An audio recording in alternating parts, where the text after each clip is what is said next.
किसी ने बड़े कमाल की बात कही है कि अगर आप खुश रहेंगे तो खुशियाँ आपके पास आएगी, अगर आप दुखी रहेंगे तो दुख आपके पास आएगा। ये प्रकृति का आकर्षण का नियम है। जैसे हम होते हैं वैसे ही चीज़ें आकर्षित होने लगती है। चलिए दोस्तों, इस वीडियो को शुरू करते हैं। बड़ी छोटी सी कहानी पुराने ज़माने की है। एक राजा था जो निसंतान था, जिसको पुत्र प्राप्ति नहीं हो रही थी। बहुत जतन किए लेकिन हर बार उसे निराशा हाथ लगी। किसी ने उसे सलाह दी कि आपके ही राज्य के किसी छोटे बच्चे की बलि चढ़ा दीजिए, आपको पुत्र प्राप्त हो जाएंगे। राजा को आइडिया बहुत पसंद हुआ। बहुत बढ़िया, ऐसा कुछ कर लेते हैं, क्योंकि सारा कुछ तो कर चुके हैं लेकिन कुछ भी हाथ नहीं आया। तो उसने मुनादी करा ली और ढिंढोरा पिटवा दिया। सारे गांव के लोगों को इकट्ठा करवा लिया कि किसी भी परिवार के अपने छोटे बच्चे को ला करके जो व्यक्ति देगा उसे मैं मुंह मांगे रकम दूंगा। उस राज्य में गरीब परिवार का किसान रहता था और उसके पास एक छोटा बच्चा था।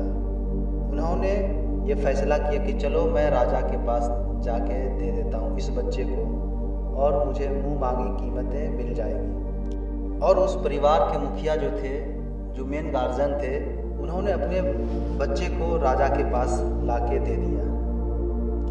और राजा ने जो अपने मुताबिक उन्होंने जो वादा किया था वो अपने वादे के ऊपर पूरा अटल रहा और मुंह मांगी कीमतें उन्हें दे दिया गया। जो चीज़ उनका मांगना था उन्होंने दे दिया। अपने बच्चे को बलि, एक कहिए कि आप अपने बच्चों को वो बलि ही दे दिया, क्योंकि उसको पता था, उसको बताया गया था कि आपके बच्चे को बलि चढ़ाएंगे ताकि मेरे घर वो बच्चा पैदा हो सके। अब वो तारीख आया जिस दिन बच्चे का बलि चढ़ाना था राजा के घर में, और राजा के सलाहकारों ने सारी तैयारी करवा लिया और राजा का इंतज़ार कर रहा था। उसके बाद राजा आते हैं। बलि चढ़ाने की पूरी तैयारी थी, लेकिन राजा ने बच्चे से कहा, बेटा तुम्हारी कोई इच्छा है? तो उस बच्चे ने कहा, हाँ मेरी अंतिम इच्छा है। पूछा राजा ने, क्या बताओ?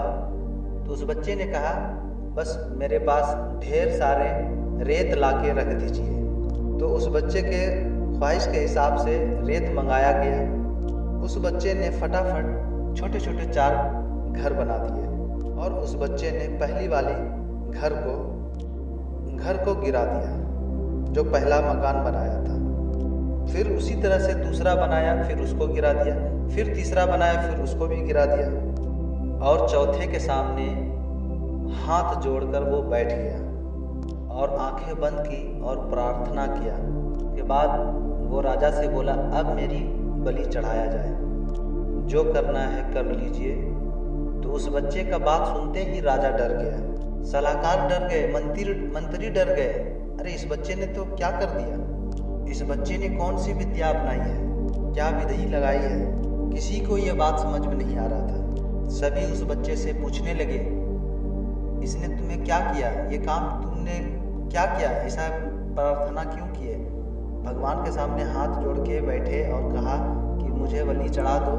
क्या कारण है? क्या दिल में चल रहा है? क्या मन में चल रहा है? सभी परेशान हो गया और पूछने लगे उस बच्चे से कि क्या चल रहा है आपके दिमाग में, बताओ। तो उस बच्चे ने कहा, मैंने कुछ नहीं किया, बस मैंने 4 मकान बनाए और 3 को मैं गिरा दिया। जो एक बचा उसके सामने हाथ में अपना बांध के भगवान से प्रार्थना किया।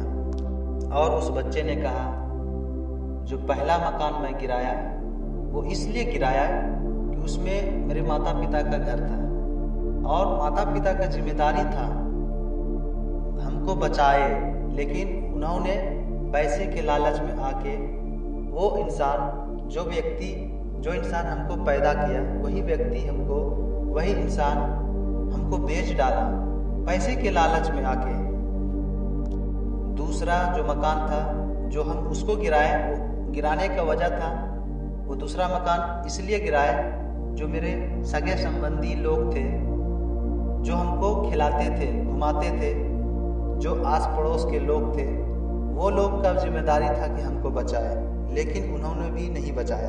उनका कर्तव्य ये था कि माता पिता जो मेरे बेच दिए हमको, उनको जाके बताते समझाते कि आप अपने बच्चे को नहीं बेचिए, जिसको आपने पैदा किया आप उसी को बेच डाल रहे हैं। तो आस पड़ोस वाले लोग भी उसके ऊपर कोई ध्यान नहीं दिया, मेरे माता पिता को नहीं बताया, उनको नहीं कुछ सिखाया, इसलिए मैं ये दूसरा भी मकान गिरा दिया।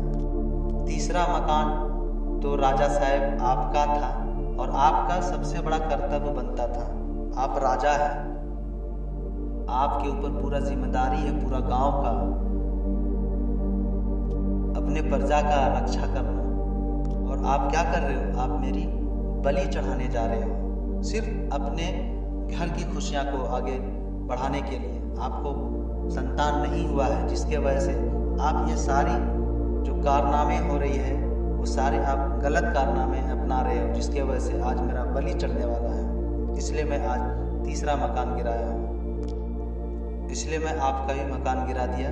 और चौथा वाला मैं इसलिए नहीं गिराया कि वो मेरा मंदिर है, मैं उसको नहीं गिरा सकता। मैं जिसकी पूजा करता हूँ उसके ऊपर हमको विश्वास है, इसलिए मैं उसको नहीं गिराया। अब मेरा उन्हीं से ही आशा बची है और मैंने हाथ जोड़कर जो कहा, जो होगा आप देख लीजिएगा। अब आपके ही हाथ में है मेरे जीवन को बचाना या फिर मुझे मार डालना। मैं आपके शरण में आ रहा हूँ। जब ये बात बच्चे ने कहा तो राजा के आंखें खुल गए और राजा को रियलाइज हुआ, एहसास हुआ उसे कि इस बच्चे की वजह से, जो बच्चे को मैं बलि चढ़ाने वाला हूँ आज, उसके वजह से कहीं अनर्थ न हो जाए, कुछ घोर न हो जाए। और उसके बाद अगर मैं बलि चढ़ा भी देता हूँ, क्या पता, हो सकता है फिर अगर हमको बेटा नहीं हुआ तो क्या करूँगा। और खुशी की बात यह है कि राजा ने उस बच्चे को ही अपना बेटा मान लिया और उत्तराधिकारी घोषित कर दिया और पूरे नगर में ढिंढोरा पिटवा दिया और कहा अगले राजा यही लड़का है जिसको आज मैं बलि चढ़ाने के लिए लेकर आया था। अगले राजा जो बनेंगे वो यही लड़का बनेगा। और उस बच्चे का जो माता पिता था वो देखते रह गया, मन में ही निराशा लेके रह गया। क्या करेगा वो, क्योंकि वो परिवार का हिस्सा था, जो उसका बेटा था वो परिवार का एक हिस्सा था, लेकिन वो उसको बेच दिया। किसके लालच में? सिर्फ पैसे के लालच में। तो आप इस कहानी से क्या सीखे? आप अपनी जिंदगी में आपके पास जो अनमोल चीज है, जो आपके पास में अनमोल दौलतें हैं, उसे आप रखो, ना कि आप उसे बेच दो। आपके पास में जो आपके औलाद हैं, परिवार हैं, आपके रिश्तेदार हैं, जो भी आपके ख्याल रखते हैं, आप उसको समझो, वैल्यू दो। और आप क्या करते हो? उसकी बात को इग्नोर करते हो, मानते नहीं हो। तो ये कहानी बहुत ही पावरफुल कहानी है। इसको अगर हम समझ लेते हैं तो यहाँ पे दर्शाता है, इस कहानी का मतलब ये होता है कि आप लालची ना बनो, क्योंकि लालची इंसान का कहीं भी गुजारा नहीं है। जो व्यक्ति लालची हो जाता है वो कभी भी सफल नहीं हो सकता है, उसको पछतावा आता है, लेकिन फिर वो लालच के चक्कर में वो फिर उल्टा पुल्टा काम करता है। इसलिए हम सबको सोचना है कि जो गलत काम हो रहा है उसको रोके। अगर कोई लालची है आपके नज़र में आता है तो आप समझ जाओ, उससे सतर्क हो जाओ कि वो इंसान लालची है, कुछ भी कर सकता है। लालची इंसान कभी किसी का अच्छाई नहीं चाहेगा, उसको सिर्फ पैसे का उसके पास अहमियत है और किसी का अहमियत नहीं है।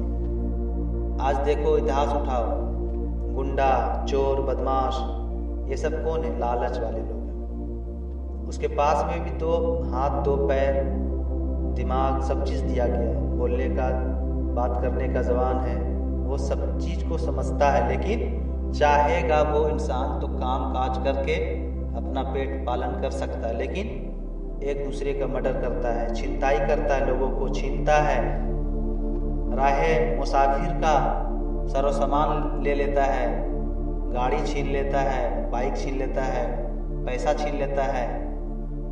आपके पास में 1000-2000 रुपये है, अगर कोई बदमाश, कोई चोर अगर छीन लिया, आपसे डकैती कर लिया, लेके भाग गया, अब आपके पास 1 रुपये भी नहीं है तो क्या करोगे? आप मजबूर हो जाओगे, पूरा मजबूर हो जाओगे।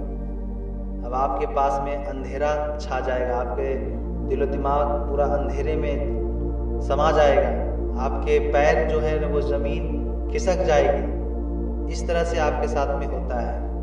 आज शहरों की अगर बात करें तो बड़ी बड़ी शहरों में यही सब आए दिन दुर्घटना होती रहती है, गरीबों के साथ, अमीरों के साथ। ये जो होती है ये कौन लोग करते हैं? ये लालच लोग करते हैं। जिसके पास लालच है, वो काम धंधा नहीं करना चाहता है, तो समझ सकते हो वो इंसान के पास में कभी भी एक दूसरे का भावना आ सकता है, मोहब्बत आ सकता है, नहीं आ सकता है। जैसा कि आज आपने कहानी में सुना। तो आपको लालची नहीं बनना है, मेहनती बनना है, अपने ऊपर कॉन्फिडेंस रखना है, भरोसा रखना है, तभी आप आगे बढ़ोगे और अपने दम पे कुछ करना है। तो इस वीडियो को ज़्यादा से ज़्यादा शेयर करो और कमेंट कीजिए, लाइक कीजिए, सब्सक्राइब कर लीजिए, मेरे चैनल को सपोर्ट कीजिए। मैं आप लोगों को मोटिवेट करता रहूं और आगे आप लोग बढ़ते रहें, यही मेरा शुभकामना है आप सभी के साथ। Thank you. आपने पूरा वीडियो देखा, आप सबका बहुत बहुत शुक्रिया।